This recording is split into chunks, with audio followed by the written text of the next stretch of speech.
So maganda araw kabola, sa video na ito is focus lang tayo sa isa kabola. Mikey Williams situation kabola kasi talagang umiinit na yun kabola. Mukhang magkakaroon ng resolusyon, no? Kasi pag ganyan umiinit, di ba, parang papalapit na ng bola ito eh. Yun yung nararamdaman natin. So may di pa nakasubscribe, pakipindot naman po yung subscription button. Let's start po with the comments. Our number 1 fan, Malyari Mascareñas. Basahin natin ito. Pasyarout naman na idol. Wala pang sure na bibiro man si Troy Rosario. Sabi pa niya dito, hindi, Hinebra na po siya kabola. Pasensya na, no? Yung mission order niya sa SMB, samahan pa ni William Navarro, Carino, etc. They are talking to take again, Agent and Kenneth Farid. Determine na SMB na si Farid ang gusto ng SMB. Malapit na maging import si Kenneth Farid. Idolin ko lang, gusto ni Ramon ang si Coach Topex na maging coach ng SMB. Hintayin lang naling natin. Sabi niyo po!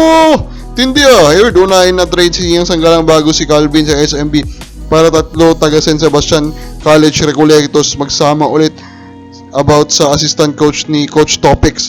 Sabi niyo kabola, grabe yung mga naririnig dito si Boss Malyari Mascareñas. Of course, wala pa po napapatunayan si Boss Malyari Mascareñas. Actually, marami na siyang sablay, no? Na sinabi. Pero of course, binabasa pa rin natin kasi avid po natin yan na watcher kabola. So now, himay-himayin natin yung sitwasyon po ni Mikey Williams. Of course, hindi nila kasama ito sa pag-champion po nila dito po sa Governor's Cup kabola, pero umiinit, no?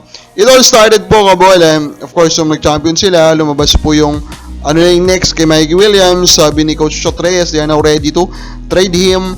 Then, in an interview kabola, dun po sa podcast ni dating Commissioner Noli Iyala, nagsalita naman itong si manager, Jolas Lastimosa. Doon in-explain niya kabola na ang isang bagay na nagpapahirap ngayon sa negotiation with Mikey Williams that hindi daw nila makontak. Yun po yung claim niya kabola. After niya pong sabihin niyan kabola, nagpo-post si Mikey Williams kabola sa kanya pong Twitter account.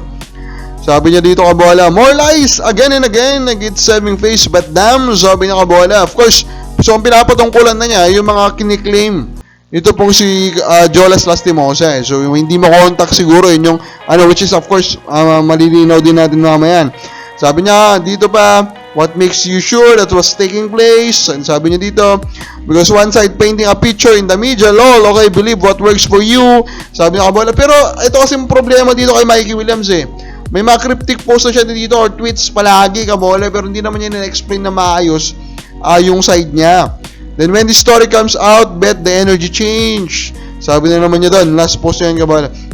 So overall, if he wants to really clear things up, dapat magsalita siya sa media ng direkta. Explain niya po yung sa palagay niya ay nangyayari, kabola, diba?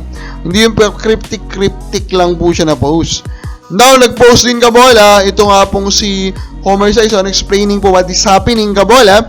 So, sabi niya sa mga sources niya, na ang kampo po ni Mikey Williams, ang sinasabi nila, hindi yan totoo na hindi siya makontak kasi po yung number ni Mikey Williams still working is nasa possession po ng TNT. Kabola yung claim niya. And then hindi din daw totoo na wala siyang agent. Kabola kasi yung agent daw ni Cedric Berfield, parehas lang sila. Kabola.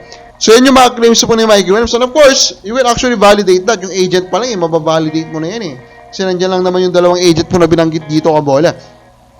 And then of course, finally, Snowbadwa, tinaro na rin po, TNT eager to secure return assurance from Mikey so they can use him as a trade asset to get Stan Heidinger. William is eyed by one of the SMC teams. Ayan, sobrang init na mga pangyayari, partner. Gabola, di ba?